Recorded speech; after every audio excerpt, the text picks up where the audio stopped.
Hebreos 9:6. Leo en el nombre del Padre, Hijo y Santo Espíritu de Dios. Y así dispuestas estas cosas, en la primera parte del tabernáculo, entran los sacerdotes continuamente para cumplir los oficios del culto. Pero en la segunda parte, solo el sumo sacerdote una vez al año, no sin sangre, la cual ofrece por sí mismo y por los pecados de ignorancia del pueblo. Dando el Espíritu a entender con esto, que aún no se había manifestado el camino al lugar santísimo, entre tanto que la primera parte del tabernáculo estuviese en pie, lo cual es símbolo para el tiempo presente, según el cual se presentan ofrendas, sacrificios, que no pueden hacer perfecto en cuanto a la conciencia al que practique ese culto, ya que consiste solo de comidas y bebidas, de diversas abluciones y ordenanzas acerca de la carne, impuesta hasta el tiempo de reformar las cosas. 9:11. Pero estando ya presente Cristo, sumo sacerdote de los bienes venideros, por el más amplio y más perfecto tabernáculo, no hecho de manos, es decir, no de esta creación, no por sangre de macho cabrío ni de becerro, sino por su propia sangre, entró una vez y para siempre en el lugar santísimo, habiendo obtenido eterna redención. Porque si la sangre de los toros y de los machos cabríos y las cenizas de las becerras, rociadas a los inmundos, santificaba la purificación de la carne, cuánto más la sangre de Cristo, el cual mediante el Espíritu eterno se ofreció a sí mismo sin mancha a Dios, limpiará vuestra conciencia de vuestras obras muertas, para que podáis servir al Dios vivo. Así que por eso es mediador de un nuevo pacto, para que interviniendo muerte para la remisión de la transgresión que había bajo el primer pacto, los llamados reciban la promesa de la herencia. Porque donde no hay testamento es necesario que intervenga la muerte del testador, porque el testamento con la muerte se confirma. Gloria a Jesús. Dale un aplauso a Cristo.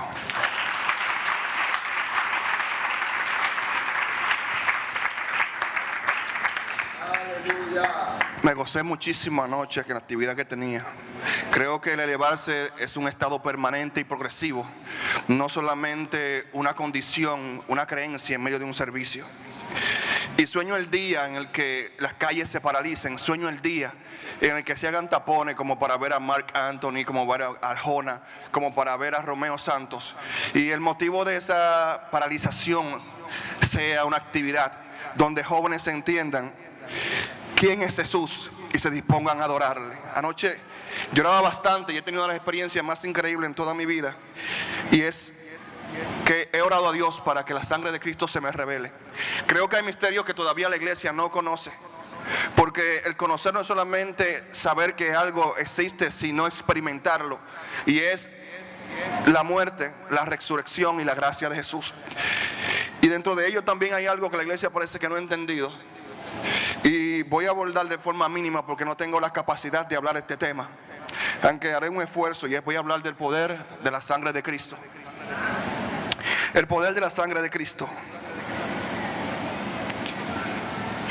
No sé, para muchos no es un misterio que dentro de la sangre hay cosas que son muy misteriosas y contienen muchas veces el ADN de la gente. La sangre del ser humano revela muchas cosas, y hay muchos tipos de sangre. Hay sangre A, hay sangre B, hay R, hay H, hay R, o positivo o negativo. Y el hombre de un principio quizás no entendió muchas cosas con respecto a esto. La Biblia hace un especial énfasis en la sangre de Cristo, porque la sangre de Cristo no era cualquier cosa. La sangre de Cristo era una revelación que el hombre no entendió, que el diablo no entendió, y que parece que todavía los hijos de Dios no hemos entendido. Cuando hablo de esto, me toca mucho este texto, porque Dios se revela algo en este texto, y es que desde un principio hubo un convenio con la sangre. Cuando el hombre peca, Dios derrama sangre para cubrir al hombre, pero viene su hijo, en este caso Abel, mata a su hermano, y la Biblia dice que la sangre de Abel gritaba delante de Dios por su hermano. O sea que la sangre tiene voz, que la sangre tiene vida, y la sangre tiene un diseño particular del ser humano, que aunque usted tenga el mismo tipo de sangre que yo, no funciona igual en usted. Y hay un tipo de sangre que ahí me llama mucho la atención, que es el O negativo.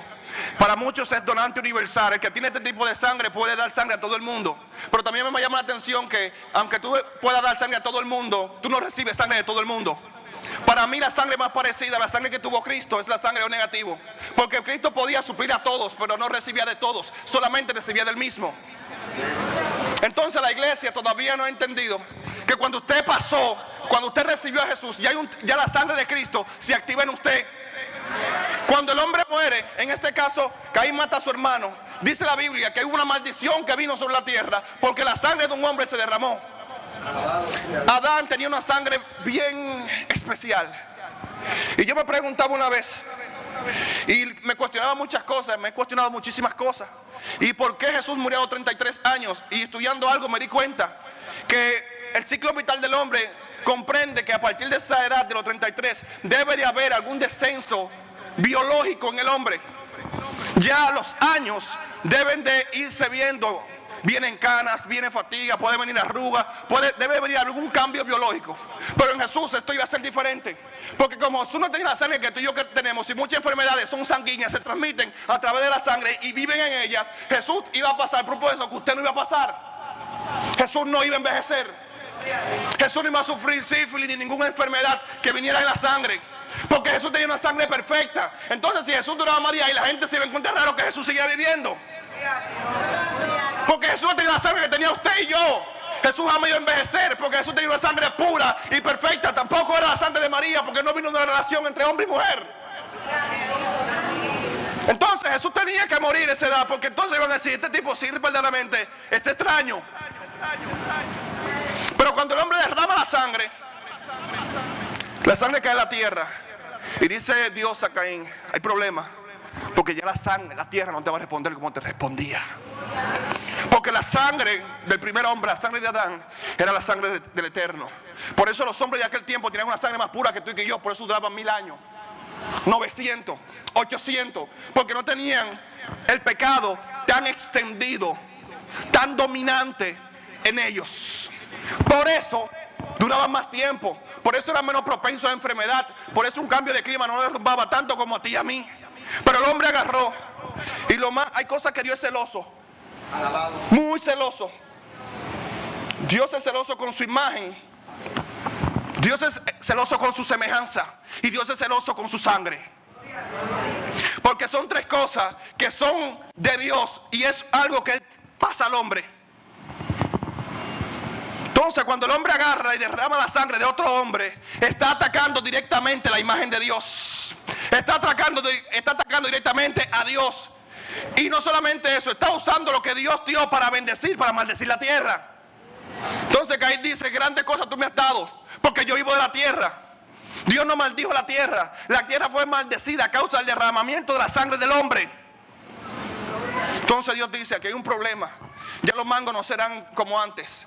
Ya las frutas no serán como antes. Ya la tierra no será tan productiva. Porque hubo una sangre que maldijo la tierra.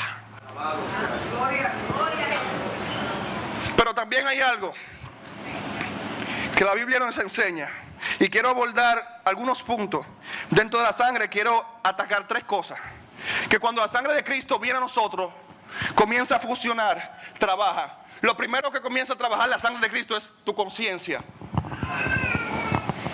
Dice la Biblia, Hebreos 10:22, acercámonos con corazón sincero, en plena certidumbre de fe, purificando los corazones de mala conciencia y lavados los cuerpos con agua pura. Una de las áreas que Dios comienza a regenerar en un creyente es su conciencia. Se lo voy a transmitir de esta manera. El hombre tiene un problema, el hombre ataca el pecado. Dios no ataca el pecado, Dios ataca la conciencia. Por eso Jesús dice, en aquel tiempo se decía que el que matare a su hermano era reo y era condenado por pecado. Pero yo digo que el que pensó contra su hermano ya lo mató. Porque Jesús no ataca el efecto, Jesús no ataca el acto, Él ataca el deseo. Jesús no ataca lo que se ve, Jesús comienza a trabajar lo que no se ve. Y partiendo del hecho de que lo que se ve fue hecho de lo que no se veía, el acto que tú manifestaste hace tiempo estaba en ti. Y Jesús dice, hay un problema con el hombre. Es que el hombre conoce lo de afuera, pero yo conozco lo de adentro. Por consecuencia, el hombre trabaja con lo de afuera, pero como yo conozco lo de adentro, yo estoy fajado ahí en lo interno. Porque yo puedo venir aquí y tener una apariencia y ser juzgado por mis actos, pero el Señor me juzga por mi conciencia. Por eso la Biblia dice, Porque para el que es puro, todo es puro. Pero, y para el que es santo, todo es santo. Pero para el impío, para el inicuo, hasta que alguien se pare y se mueva un poco, dice, se le descarrió la cintura. Porque para ti es impuro, porque tú tienes un problema de conciencia. La conciencia tuya todavía está entenebrecida y no ha sufrido el cambio y la metamorfosis de Cristo. Por eso Pablo decía, yo no tengo la mente que tenía antes. Yo no tengo la mente de Cristo. Porque ya yo en mi conciencia tenía muerte, en mi conciencia tenía pecado, en mi conciencia tenía sentimientos y emociones que estaban corrompidas. Ya no. Entonces Dios comienza a atacar directamente la conciencia del hombre. Dios comienza a trabajar lo interno. Dios comienza en un método progresivo.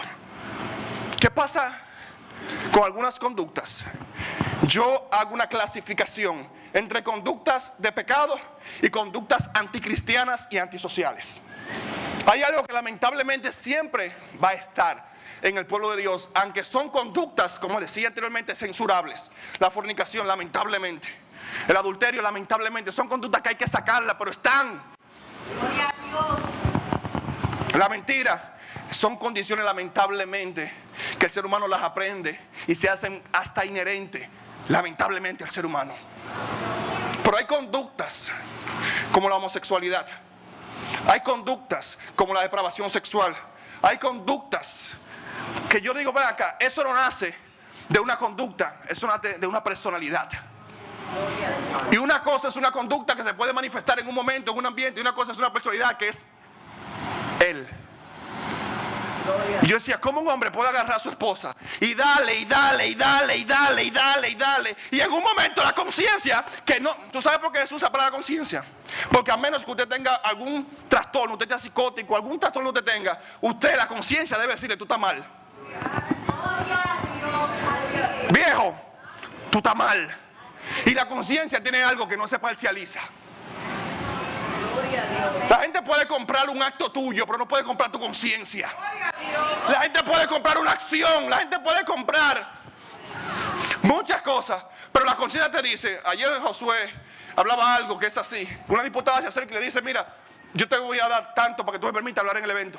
José podía vender el evento, pero no podía vender su conciencia.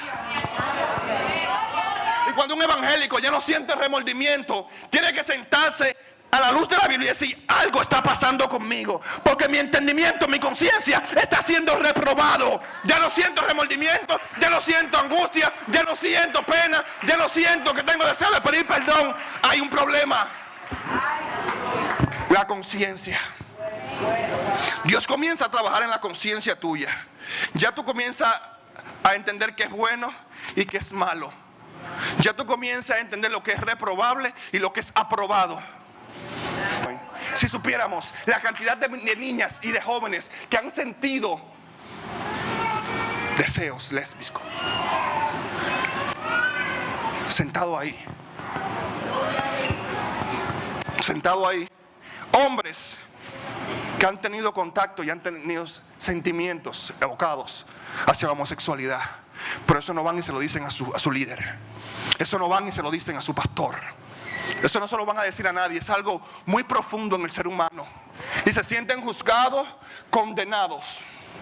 Y te voy a decir algo, corrige el deseo, pero si eso llegó al acto, apártate, ve a la cruz y pide que Cristo, que es el experto en eso, porque todavía no hay, trabaje contigo, pero no tomes eso a la ligera. Eso es una conducta antisocial y anticristiana. Eso no es cualquier cosa. Eso ataca directamente la imagen de Dios en ti. La conciencia. Segunda cosa, que luego que Dios trabaja con tu conciencia, comienza a limpiarte a ti de manera general. La Biblia dice, si nosotros andamos en luz, como Él estuvo en luz y en comunión con nuestros hermanos, la sangre de Cristo nos limpia de todo pecado. Me voy a ir un poquito más lejos ahora. Nosotros andamos en luz. Nosotros cristianos tenemos un problema, y es que creemos en el perdón instantáneo.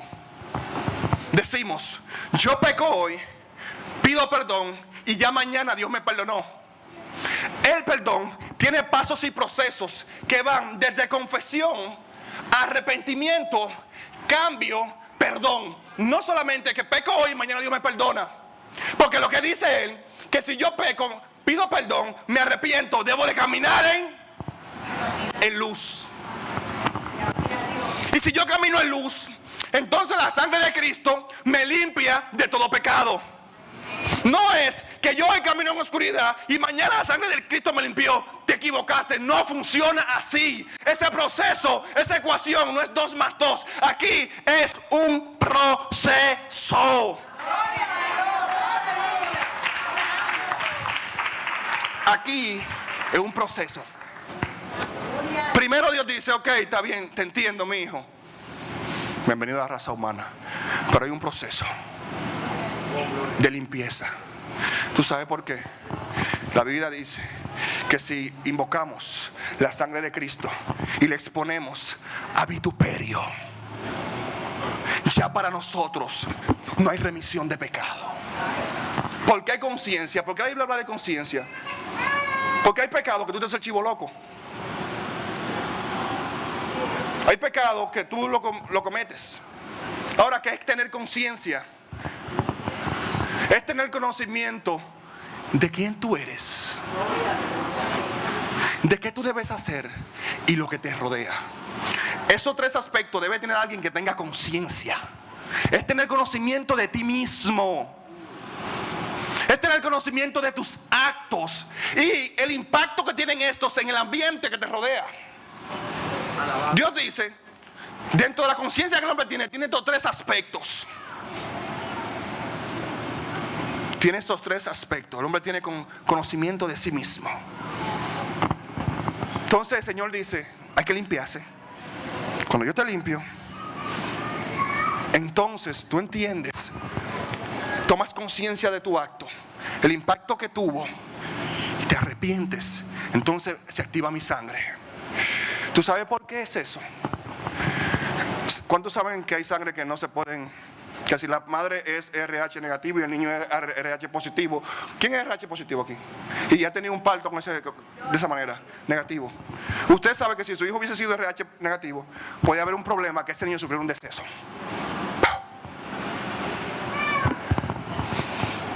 Si Cristo es RH positivo y tú comienzas a actuar como RH negativo, entonces fácilmente en tu vida viene un deceso espiritual. Porque hay una incompatibilidad entre tus actos y los actos que comprenden el que es lavado por la sangre de Cristo. Entonces, si tú estás actuando de esa manera, no invoques la sangre de Cristo, porque fácilmente no te limpia, te mata. La sangre de Cristo es algo que la iglesia no ha entendido. Esto es muy profundo. Yo nunca había llorado tanto antes de predicar como lloré antes de hablar de esto. Esto es muy fuerte. Porque nosotros tomamos la sangre de Cristo, algo que hizo que Dios volteara su rostro, algo que provocó el acto más trascendental en la historia de la humanidad, y tú y yo lo tomamos como que no es nada. Y decimos, no importa, Él me limpia, no importa, Él me restaura, no importa, Él me cambia, no importa, Él interviene. ¡Sí importa! ¡Sí importa! ¡Sí importa!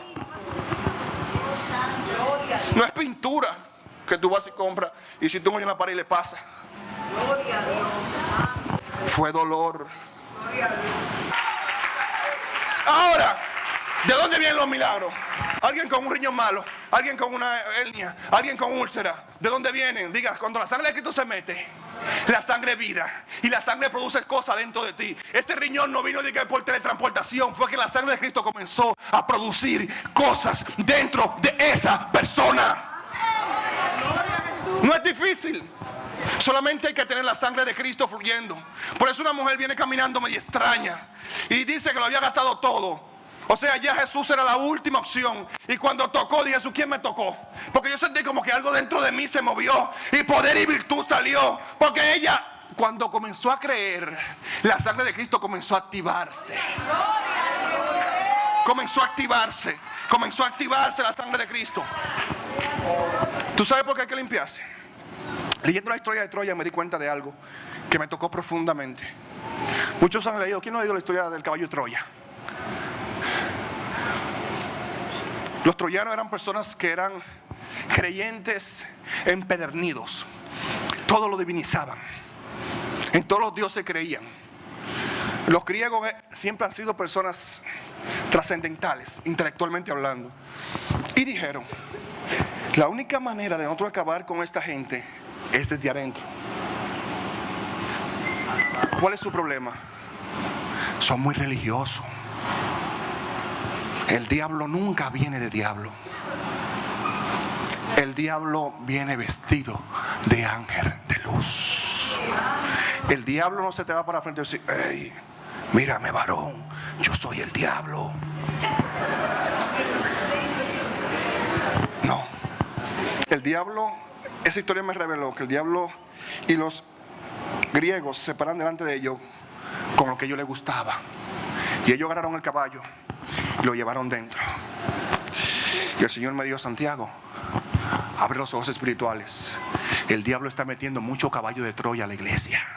El diablo está metiendo caballo de Troya a las relaciones. El diablo está metiendo caballo de Troya a la relación entre los hombres y yo. Y los hombres han comenzado a divinizar cosas que ellos no saben, que la destrucción de la iglesia no va a venir de afuera. La destrucción de la iglesia vendrá de adentro. Y cuando hablo de iglesia, hablo de ti y de mí. Hay mucho caballo de Troya que el diablo está metiendo en la adoración, en las relaciones, en la finanza, en muchas áreas. Saca, identifica el caballo de Troya. Porque lo que destruye la iglesia no es lo que está afuera. Lo que va a destruir la iglesia es lo que está dentro. Segunda cosa, las falsas expectativas. Cuando la sangre de Cristo viene a tu vida, lo cambia todo. Y hay un problema serio en las iglesias, esas son las falsas expectativas. Yo no sé quién aquí cuando se convirtió tenía un sueño. Y cuando recibió a Jesús, ese sueño comenzó a ser otro. Y Dios comenzó a crear una separación entre este mundo y tú. Y fue a través de las falsas expectativas. Aquí hay mujeres que pensaban que a esta edad iban a tener hijos, familia, carro, casa. Yo tengo un problema con la gente, porque a veces cuando ando como hoy en modo avión, soy como medio cortante. La gente tiene un problema, la gente se mete en todo. Te para aquí y te dice, varón, pero con ese flow que tú tienes y ese carro que tú andas, tú deberías, esas son tus expectativas. Pero en este tiempo tú debiste estar pastoreando una iglesia, tus expectativas. Pero en este tiempo, esa muchacha todavía soltera, sí, tus expectativas. Pero tú debiste estar en otro nivel según tus expectativas. Dios no se mueve por expectativas. Dios se mueve por propósito y proceso. Yo no vine aquí a llenar las expectativas, son las falsas expectativas. Entonces nosotros también tenemos falsas expectativas nosotros. Cuando no terminamos la universidad, en los 3 años y medio que hice el pensum, la dejamos, sus falsas expectativas. Y a veces como predicadores terminamos frustrados. Escucha esto. Tú te paras aquí, tú piensas que Dios va a matar gente, que Dios lo va a partir en 4, porque tú te paraste. Que con el simple hecho de yo haber tocado el altar, la gente va a comenzar a gritar, a botar los demonios por la boca y todo eso. Mis expectativas. Entonces cuando te metes a orar, te metes a que Dios cumpla tus expectativas. Bendito Dios. Gloria al Santo. Cuando tú te paras a ministrar, lo haces desde un capricho. Entonces cuando la gente no responde como tú entiendes, apelas a tocar sus emociones. Entonces cuando la gente no responde como tú entiendes, comienzas a manipular. Porque lo que tú tienes que llenar son las expectativas de la gente, para que no digan que el poder se te fue, para que no digan que la revelación se agotó. Tú vas a YouTube, descargas el último sermón para bajar duro aquí, pero tú no sabes que tú estás siguiendo las expectativas de la gente y no el propósito de Dios. Porque lo que va a cambiar a la gente no es que tú llenes sus expectativas, es que el mensaje de la cruz y Cristo se les revele. Eso es uno de los actos más irresponsables que yo he cometido luego de ser cristiano. A las 8 me están esperando en una actividad evangelística. A las 8:05, Sara, estoy yo jugando basquetbol. Gracias a Dios que no se me partió una pierna. Y cuando llego a la actividad, estoy ministrando. Cuando estoy ministrando, usted como predicador sabe cuando Dios le está diciendo algo. Usted sabe cuando Dios aquí le dice, no vengas a resolver en un minuto los problemas de una semana. Usted sabe cuando Dios le dice, no vengas a tapar tus baches de oración y de ayuno y de intimidad. Y yo le dije a Dios, Dios mío, mira, aunque tú no me uses nunca más en tu vida, úsame hoy. Porque yo tengo que llenar las expectativas de esta gente que crean flyers, que crean cosas que yo realmente no incurro. Y aquí hay un viaje de gente y yo voy a quedar mal. Y Dios me dijo, dale. Cerca de 30 personas pasaron. El pastor, gloria a Dios. Me monté en mi carro. Cuando voy bajando por el parque, siento esa voz cálida que me dice, te usé, pero quedaste bien con ellos, pero me quedaste mal a mí. No me subas nada a Facebook. Deja de predicar. Dile a Yanetti, o al pastor, eso fue el diciembre del año pasado, que tú no puedes ministrar. Tú tienes problemas. Tú tienes que arreglar tu corazón. Te importó más lo que la gente diga que yo. Arrogante, orgulloso, vano. Nosotros queremos venir a resolver a la iglesia los problemas de una vida en 2 minutos. Porque buscamos a Dios por placer. ¿Qué es esto, Santiago? Si yo toco a un hombre cualquiera en zonas erógenas, en zonas que se entiende que producen algo, él va a sentir placer. Independientemente sea hetero, homo, lo que usted entienda. Pero el problema está en que nosotros buscamos a Dios por placer, por lo que sentimos en el momento, no por deseo. El placer es lo que tú sientes, el deseo es lo que tú amas, es lo que tú anhelas, es lo que tú quieres. Entonces el placer mío es ver a Dios haciendo cosas para llenar las expectativas. Por eso tenemos mucha gente diciendo muchas cosas y pasando poco. Por eso los jóvenes hoy en día parecemos y queremos quedar bonito. Pero ¿dónde está Dios? Y yo pensaba, Tommy, me acuerdo en aquel tiempo en el que sí le buscábamos de verdad, en lo que Dios sí se movía de verdad. Entonces dejó al hombre Dios con sus expectativas y se apartó del hombre, porque el hombre decidió vivir según las expectativas. Y dije, hasta que no muera esto, nos tomó un altar, porque a mí no me sirve de nada venir a hablarte de cosas a ti cuando mi vida sigue estando vacía. A ti no te va a servir de nada cantar, predicar, cuando la vida no están siendo cambiadas. Hay un problema que ya todo lo queremos hacer por el populacho. La única vez en mi vida, muchos no saben, yo fui cristiano en la adolescencia. Yo prediqué mi primera vez a los 8 años. Y la única vez en mi vida que yo he dicho que quiero ir a un lugar a ministrar fue el domingo pasado. Le dijo, Josué, ábreme la puerta en la Victoria. Yo quería ir a la Victoria. Hay veces que yo vengo a la iglesia porque no quiero. Hay veces en lo que yo vengo a la iglesia porque no quiero. Hay veces que yo doy porque no quiero. Hay lugares que yo he ido porque no quiero. Porque esta carne no quiere victoria. Esta carne quiere púlpitos, aire acondicionado, ofrenda. Y Dios me dijo, mírame, vete para allá a ministrar. Y recuerdo que cuando me paré ahí, nunca en mi vida había sentido una unción tan grande como la que sentí en ese lugar. Y Dios me enseñó que muchas veces la bendición y la manifestación de Dios está donde hay necesidad. Jesús muere. De los eventos más fuertes en la vida fue cuando la sangre más santa, la Biblia dice, y de una sola sangre hizo Dios el linaje de toda la tierra. Una sola. Esa fue la sangre de. Pasa algo. Jesús tenía que morir. Pasaron muchas cosas terribles cuando Jesús murió. Cuando la sangre de Jesús comenzó a derramarse, pasaron muchas cosas trascendentales. La Biblia registra. Hubo un momento en el que Jesús fue al monte, en la transfiguración. La Biblia dice que él lloró y las lágrimas se confundieron entre sangre y agua. Dice la Biblia que desciende Moisés y Elías. Cuando la sangre de Cristo comenzó a derramarse, la eternidad afectó el tiempo.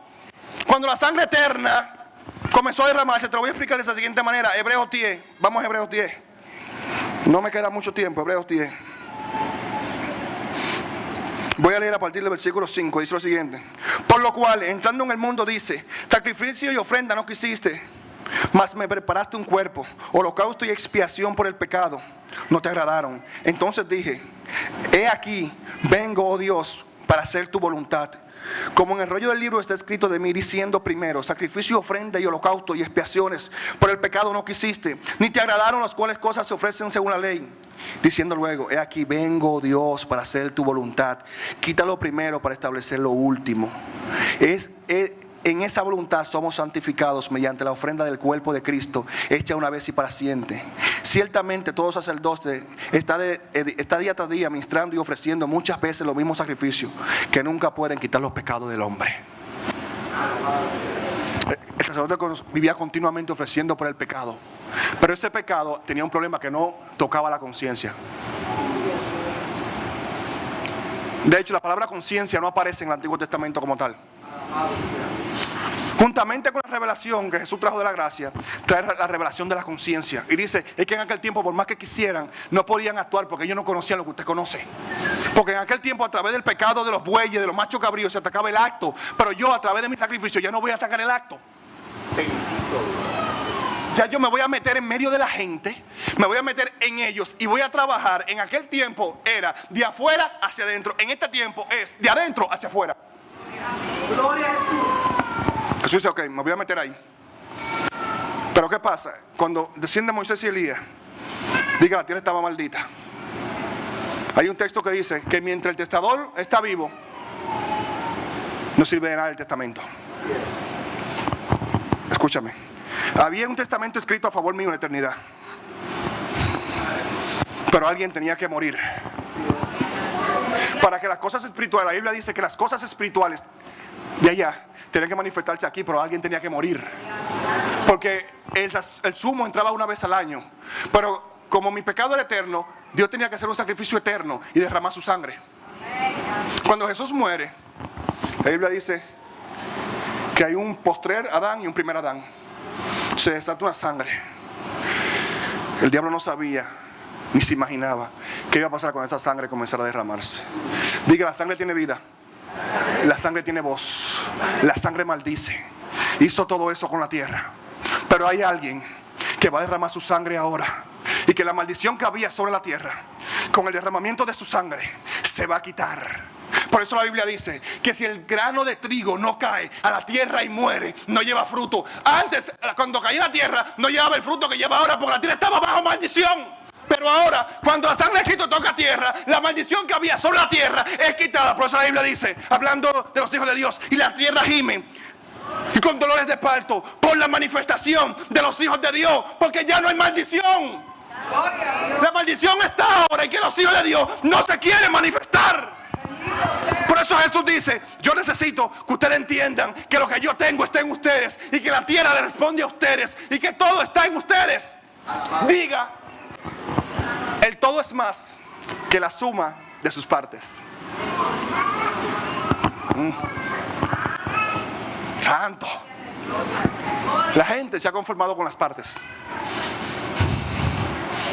Con la salvación, con la sanidad, con la liberación, con la provisión. La sangre de Cristo es el todo.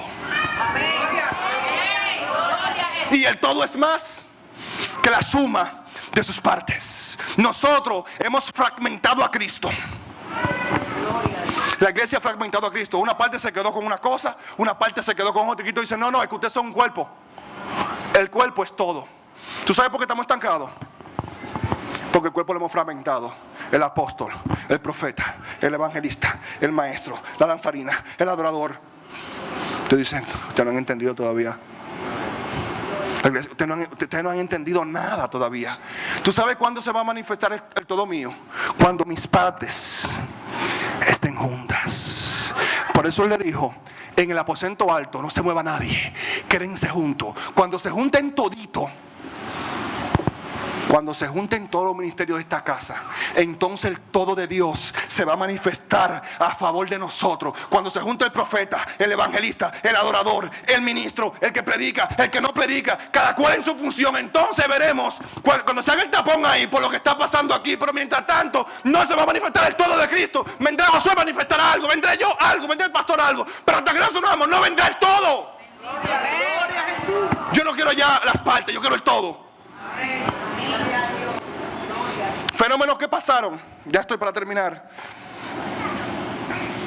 Cuando la sangre de Cristo se derramó, pasaron fenómenos cataclísmicos que afectaron totalmente el entorno y la humanidad. Cuando la sangre de Cristo se vertió, primera cosa, resurrección de los muertos, Mateo 27:51, uno de los eventos más trascendentales para Santiago en la Biblia. Esto es muy fuerte. La Biblia dice que cuando la sangre de Cristo hizo en contacto con la tierra, las rocas se rompieron y los que habían muerto, los cuerpos de los santos muertos salieron por la ciudad. Esto fue algo muy fuerte. Hay muchas cosas que se han muerto. Y yo le vengo a decir a alguien que cuando la sangre de Cristo entra en contacto con eso que tú entiendes que se murió, tiene que volver a la vida. Por eso Dios rompió falsa expectativa este año en mucha gente.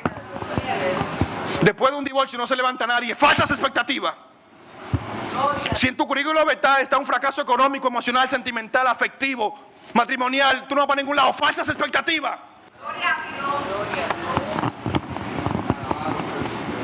Falsas expectativas. ¿Tú sabes por qué a Jesús no lo aceptaron? Por las falsas expectativas. Porque lo esperaban que Él llegara como Santa Cruz en trineo. Y Él no llegó así. Entonces las expectativas muchas veces son lo que no permiten que Dios se manifieste. Porque Dios quiere venir por el sur y tú le esperas por el norte. Dios quiere venir con restauración y tú le esperas milagro. Dios quiere venir de alguna forma. Entonces, ¿qué Dios me ha enseñado? Que yo siempre debo tener expectativas, pero no de qué, sino de algo. Yo sé que Dios hoy va a hacer algo, yo no sé qué. Yo quiero que la iglesia entienda, jóvenes, si nosotros podemos activar la sangre de Cristo en esta generación, va a haber un cambio trascendental.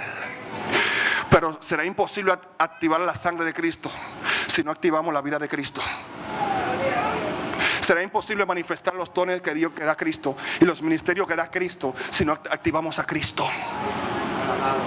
La iglesia necesita reverenciar la sangre de Cristo. Ponte sobre tus pies.